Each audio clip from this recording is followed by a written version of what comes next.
Pessoal, mais uma aula nossa de Direito Penal.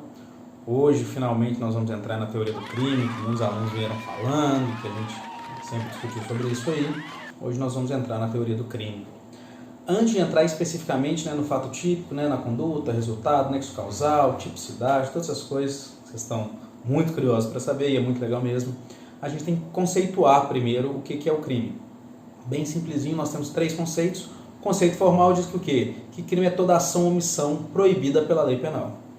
Então é bem simples, né? Crime é toda ação ou omissão proibida pela lei penal, esse é o conceito formal.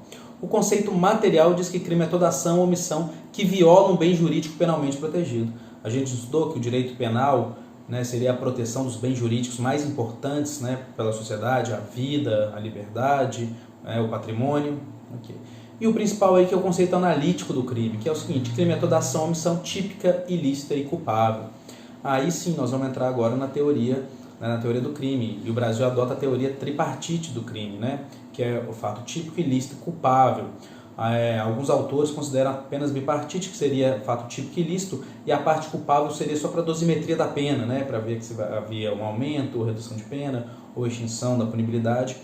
Então, assim, mas a maioria dos doutrinadores entende que é tripartite. Então, para ser crime, o fato tem que ser típico, tem que ser ilícito e precisa ser culpável.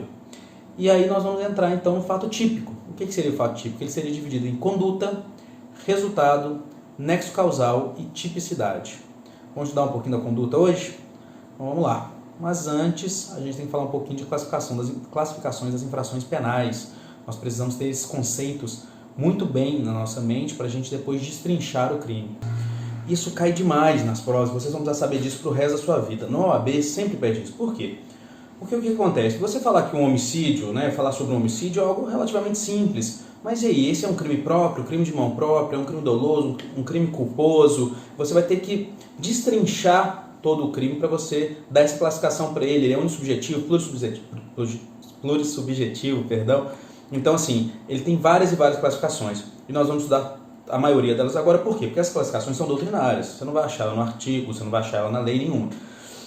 Elas são doutrinárias. Então, assim, claro que doutrinadores criam com nomes diferentes, com formas diferentes, mas nós vamos pegar aqui a maioria e as que aparecem mais vezes na maioria das doutrinas, ok? Vamos lá? Então, quanto à classificação dos crimes, a primeira delas é a seguinte: crime comum, crime próprio ou crime de mão própria. Essa é a primeira classificação. Então você vai analisar se um crime ele é comum, se ele é próprio ou se ele é de mão própria. Vamos lá? Vamos para a definição do que é crime comum. É aquele que pode ser praticado por qualquer pessoa, pois não exige nenhuma qualidade especial. Gente, bem simples esse, Pode ser praticado por qualquer pessoa. Exemplo, homicídio, o furto, esses crimes assim.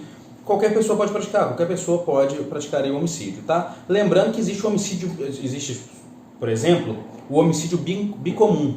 Por que bicomum? Porque qualquer pessoa pode praticar o homicídio como sujeito ativo e qualquer pessoa pode sofrer, pode ser morta como sujeito passivo. Então, quando qualquer pessoa pode ser o ativo, qualquer pessoa pode ser o sujeito passivo, a gente chama de um crime bicomum, ok? Mas vocês têm que gravar aqui, é um crime comum, O que é um crime comum? Mas nós temos também um crime próprio, olha o que diz lá.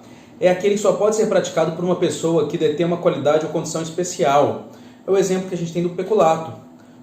Quem pode praticar o crime de peculato? Qualquer pessoa é um crime comum? Não, é um crime próprio. Por quê? Porque só o funcionário público pode praticar o peculato, certo? A gente tem também, a gente até falou sobre isso, o bipróprio, que é quando tanto o sujeito ativo quanto o sujeito passivo, eles têm que ser próprios. O exemplo é o infanticídio. Qualquer pessoa pode praticar o infanticídio? Não, só a mãe naquele estado puerperal. E qualquer pessoa pode ser vítima do infanticídio? Não, Nesse caso só o bebê, só o filho dela. Então a gente chama isso de bipróprio.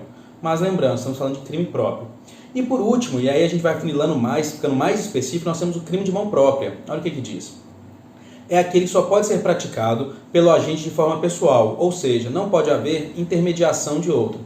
O principal exemplo aí é o falso testemunho. Olha só como é que ele é muito específico. Quem pode praticar falso testemunho? Qualquer pessoa? É comum? Não. Ele é um crime próprio, então, porque quem que é a pessoa que vai dar o testemunho? Qualquer pessoa poderia dar o testemunho. Por isso que ele é chamado do crime de mão própria, porque ele é extremamente específico. Quem vai praticar o crime de falso testemunho? É aquela pessoa, naquele momento, que está dando o depoimento. Entende? Então ele é muito específico, por isso que ele é chamado de crime de mão própria, tá? E ele não cabe coautoria, você não pode ser coautor de um crime de mão própria, ninguém pode ser coautor dessa pessoa que está dando falso testemunho. Cabe participação, né? O advogado pode induzir, falar alguma coisa com ela, aí cabe a participação. Mas coautoria não pode. No crime próprio cabe, suponhamos no infanticídio que a gente falou, a enfermeira pode ajudar, auxiliar ali, pode realmente participar do infanticídio e vai responder também por esse crime. Cabe coautoria no crime próprio, mas no crime de mão própria não, porque ele é muito específico. O falso testemunho não tem como ser coautoria de falso testemunho. Vai ser só realmente a pessoa naquele processo, aquela pessoa que está dando testemunho que pode cometer esse crime. Por isso que ele é o crime de mão própria.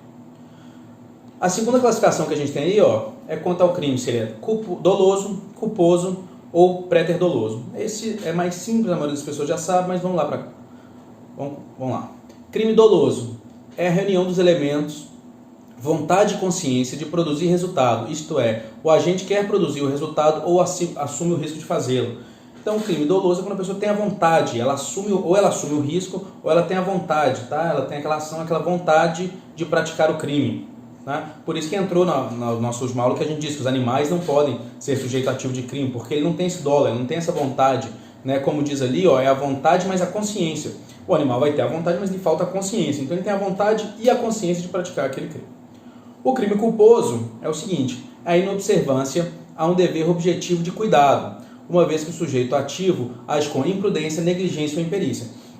Então, esse é o crime culposo. A pessoa não tinha intenção de causar aquilo, mas ela foi negligente, ela foi imprudente ou ela foi imperita, causando aquele crime. Então, assim, muitos crimes não admitem essa forma culposa, a gente sabe disso, mas tem em vários outros a forma culposa. Então, a pessoa não teve dolo, ela não teve a vontade de fazer aquilo. E o homicídio é um exemplo claro dele, né? Às vezes a pessoa não teve vontade de matar, mas acabou que por imprudência, por imperícia ou por negligência dela, veio acontecer o resultado morte, então ela veio matar alguém por um desses três elementos. E nós temos o terceiro, que é o crime préter doloso. Olha o que diz lá. O sujeito almeja a prática de um crime, mas o resultado é mais gravoso, pois ele age com o dolo no antecedente e a culpa no consequente. O que isso quer dizer? O exemplo clássico é a lesão corporal seguida de morte. Qual que era a intenção do cara? O dolo dele era de lesionar, não de matar. Mas ele acabou matando. Esse é considerado um crime préter doloso. A intenção dele era lesionar. Mas qual foi o resultado do crime que ele praticou? Foi morte. Entende? Então, na lesão corporal ele tinha dolo. E na morte, no homicídio, ele tinha culpa. Por isso que chama préter doloso. Entende? Olha o que diz ali, olha. Dolo no antecedente e a culpa no consequente. No primeiro ato dele, ele tinha dolo, ele queria realmente lesionar, mas no matar que ele não queria, foi culpa. Ok? Então a gente pode analisar o crime, e gente, nós analisamos um primeiro conceito e agora um segundo. O primeiro conceito que nós vamos analisar um crime é se ele é um crime comum, um crime próprio ou um crime de mão própria. Ok? Esse mesmo crime vai ser um crime culposo, um crime doloso ou préter doloso. Então suponhamos o homicídio, a gente viu o homicídio é um crime comum, ok? O homicídio pode ser doloso ou pode ser culposo, ou até pode ser préter doloso. Então você vai analisar o caso concreto para qual desses três que ele se encaixa. E a próxima classificação que nós temos é o seguinte, se o crime é unissubsistente ou plurissubsistente. Vamos lá? Vamos lá, o unissubsistente é aquele que se perfaz com um único fato e não admite tentativa. Exemplo, a injúria. É um ato só, é só aquilo. A pessoa injuriou o outro, chamou ele de feio, de chato, de burro. Foi ali, aconteceu e acabou. Esse tipo de crime é unissubsistente. E os crimes plurissubsistentes é aquele em que a conduta pode ser fracionada em atos, admitindo a tentativa. Por exemplo, nós temos aí o homicídio, o roubo, é a grande maioria dos crimes. Por quê? Porque, suponhamos, a pessoa tem vários atos, várias ações para cometer aquele crime. Então ele pode ser fracionado. Você não tem ali uma ação simples e rápida que acabou e resolveu, que é o unissubsistente, a injúria. A pessoa chamou o outro de feio, de chato, acabou, é o unissubsistente. Mas o plurissubsistente ele tem várias ações, ele saiu, ele comprou uma arma, ele premeditou, ele esperou a pessoa passar, ele foi atrás dela, ou ele teve várias ações, ou ele lesionou ela e depois matou. Então assim, no crime de roubo também, ele foi atrás, ele pulou o muro, ele entrou na casa. Então assim, nós temos nesse caso o crime plurissubsistente.